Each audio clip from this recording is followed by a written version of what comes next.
अगर आपके क्रश ने आपको कभी अर्जेंटली मिलने के लिए बुलाया और आपके पास सिर्फ साइकिल है वहाँ जाने के लिए और वो रास्ते में ही पंचर हो जाता है तो आप क्या करेंगे? अगर इसके बदले बाइक होता तो बाइक में अल्टरनेटिव ऑप्शन है कि आप ट्यूबलेस यूज़ कर सकते हैं, मतलब जहाँ तक जाना है वहाँ तक तो जाए, उसके बाद में उसको रिपेयर करा सके। लेकिन साइकिल्स में ये ऑप्शन नहीं अभी तक तो, या फिर आप वो बच्चों वाला साइकिल ले लो जो बचपन में हम चलाते थे। तो हमने इसका ही सल्यूशन निकालने का ट्राई किया है। ये एक्सपेरिमेंटल वीडियो है एक कि बिना हवा के आप साइकिल चला सकते। अगर आप बाइक में भी देखने जाएंगे तो ट्यूब टायर का अल्टरनेटिव ट्यूबलेस है, लेकिन हम ट्यूबलेस टायर नहीं बना रहे, हम एयरलेस टायर बना रहे जिसमें हवा का ज़रूरत ही नहीं होगा। मतलब कोई भी खिला घुसे कुछ भी हो वो पंचर नहीं होगा, आपको जहाँ जाना है आप वहाँ जा सकते हो। हमने ये सेकेंड हैंड साइकिल ख़रीदा है जिसके टायर पे हम ये एक्सपेरिमेंट करने वाले हैं। कोई भी साइकिल या बाइक ये चीज़ हो गया, उसमें सबसे ज़्यादा जो शॉक एब्जॉर्ब करता है वो टायर होता है, उसके बाद में जो बचता है वो शॉक एब्जॉर्बर के पास जाता है। ट्यूब निकालेंगे तो उसका ऐसा अल्टरनेटिव चाहिए जो उतना शॉक एब्जॉर्ब भी कर पाए और अगर उसके ऊपर कभी लोड आए तो वापस वो अपने फॉर्म में आ जाए। अगर हमने मेटल का पाइप ले लिया ये चीज़ यूज़ करने के लिए, तो मेटल तो बहुत स्ट्रांग होता है, ये ऑब्वियसली हमारा वेट उठा लेगा अगर बहुत सारा हो एक साथ तो। लेकिन ये अगर एक बार दब गया तो वापस से अपना शेप नहीं रिफॉर्म कर पाएगा। और उसका अल्टरनेटिव है प्लास्टिक। प्लास्टिक मजबूत भी होता है और अपना शेप रिफॉर्म भी कर लेता है। तो हमें कोई तो प्लास्टिक ऐसा यूज़ करना है जो कि एक इंडिविजुअल का वेट ले सके और ज़्यादा बल्कि भी ना हो। ये एक्चुअली मेरे स्प्रे पेंट का कैप है तो ये तो नहीं यूज़ करेंगे हम।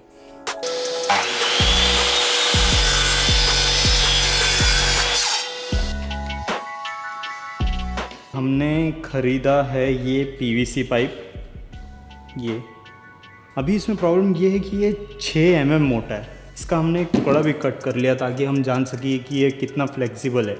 अभी ये 6 mm का है, सेम पाइप है अगर, ठीक है। लेकिन ये अगर पाइप को मैं बेंड करना चाहूँ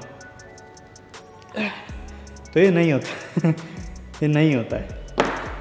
तो हमें इसे लेथ मशीन पे टर्निंग करके इसके ऊपर से 2 mm निकालना पड़ेगा। और जब ये 4 mm थिकनेस का हो जाएगा तो शायद ये थोड़ा सा स्ट्रेच हो सके, वरना ये बराबर काम नहीं करेगा। मतलब काम तो करता ही है लेकिन एकदम रिजिड होता था। इसलिए इसको हम पहले लेथ मशीन पे लेके जाएंगे, फिर वहाँ पे टर्निंग करेंगे, इसके ऊपर का एक्स्ट्रा मटेरियल निकालेंगे, तब काम आगे होगा। ये टर्निंग हो रहा है लेथ मशीन पे। इसके और भी टुकड़े मैंने काट के ले लिए थे जो कि अभी होना बाकी है। तो ये हमारा टर्निंग होके आ गया है। 4 mm का है, मेरे पास एक 6 mm वाला भी पड़ा है दिखाने के लिए डिफरेंस। अब ये पतला हो गया, इसका भी एक टुकड़ा करके देखेंगे कि वो बेंड होता है या नहीं। अगर बेंड होगा तो अच्छा है, नहीं तो फिर और पतला करना पड़ेगा। ये बेंड होता है। इवेंचुअली हम यही साइज़ यूज़ करने वाले हैं अपने साइकिल में, तो हम अभी इसको यही साइज़ में पूरा काट लेंगे।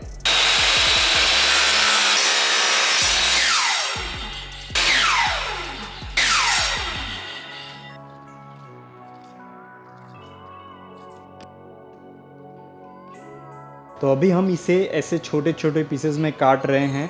तो मैंने अभी गिनती किया तो लगभग ये एक व्हील में 60 पीसेस लगेगा। मतलब दोनों व्हील मिला के 120 पीस हमें काटने हैं अभी।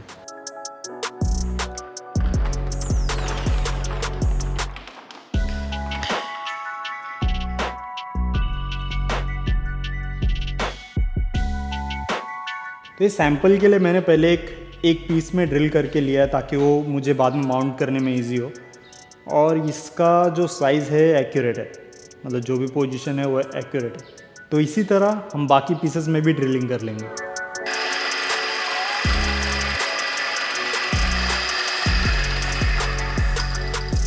हमने इसके लिए बहुत सारे छोटे एसएस के नट्स और बोल्ट्स लिए हैं ताकि इसको आपस में असेंबल करके एक रिंग बना सके, जो कि टोटल हमारा 4 रिंग होगा 2 व्हील के लिए। एक व्हील पे 2 रिंग जाएगा।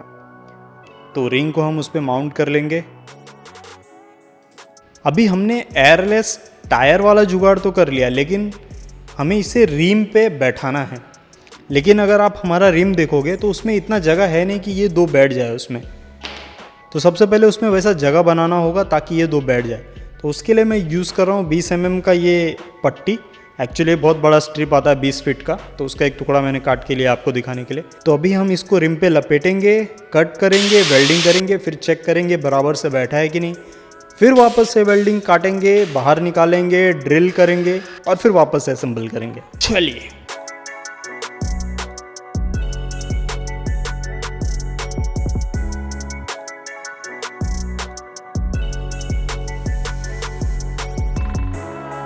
अभी रिम पर हमने पीवीसी पाइप का 2 रिंग तो बैठा दिया है, लेकिन अगर इसी तरह हम उसे रोड पर चलाएं तो हमें बिल्कुल भी ग्रिप नहीं मिलेगा, वो हमेशा स्लिप हो जाएगा। तो इसके लिए हमें उसके ऊपर एक टायर का लेयर लगाना ही होगा। तो उसके लिए हमने लिया है जो घोड़ा साइकिल होता है, एटलस साइकिल, उसका पुराना टायर्स, और उसको हम कट करके सिर्फ उसका जो ग्रिप वाला पोर्शन है वो इसके ऊपर लगा देंगे। अभी घोड़े वाले साइकिल का जो टायर होता है वो 29 इंचेस का होता है और जो हमारा रिम है वो 26 इंचेस का है, लेकिन जो हमने उस पर पीवीसी पाइप बैठाया है वो मिल के 29 इंचेस हो गया है। तो ये हमारे लिए बहुत सही बात है। ठीक है, ये बैठा के हम इसको असेंबल करेंगे, फिर देखेंगे ये कैसे काम करता है।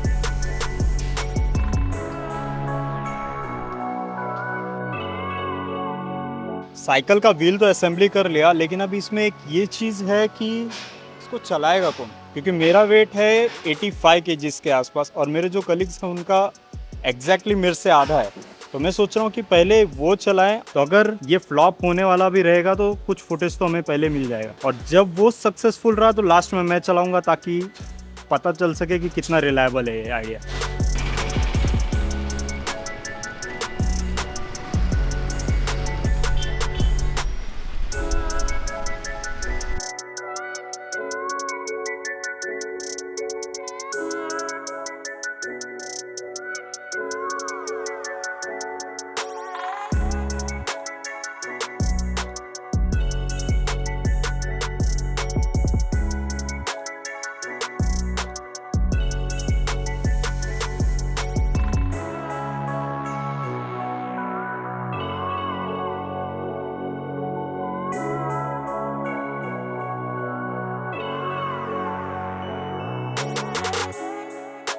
ये लास्ट टाइम है मुझे लगता है इसको टेस्ट करने का, क्योंकि अगर ये टूट गया तो इसके बाद मेरे पास बाकी एक्स्ट्रा पीसेस नहीं है इसको वापस से बनाने के लिए। तो देखते हैं, मेरे को लगता है फ्लैट जगह पे तो ये ले ही लेगा, जहाँ जा रहा हूँ लगभग फ्लैट ही है, उसके बाद थोड़ा सा उबड़ खाबड़ है।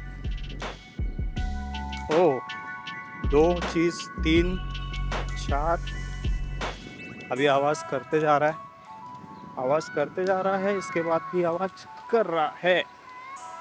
ओके, ये रहा हमारा साइकिल मेरा वजन झेलने के बाद। कल हमने साइकिल लगभग 3 किलोमीटर के आसपास चलाया और वो रोड पे एकदम मस्त चलता था। बस यही है कि हमने कहीं पॉट होल्स पे या बम्प्स पे कभी ट्राई नहीं किया, और लास्ट में मैंने भी चलाया जो कि मैं सबसे हैवी हूँ अपने टीम में, तो थोड़ा वो आवाज़ कर रहा था लेकिन वो टूटा नहीं, और फिर मैंने भी उसे कहीं बम्प्स में या पॉट होल्स में नहीं चलाया, तो अभी तक के लिए अच्छा है। तो लाइक सब्सक्राइब ये सब बोलने वाला तो बात है नहीं, तो ऐसे ही कर दोगे आप लोग। कोई डाउट है तो कमेंट में पूछिए।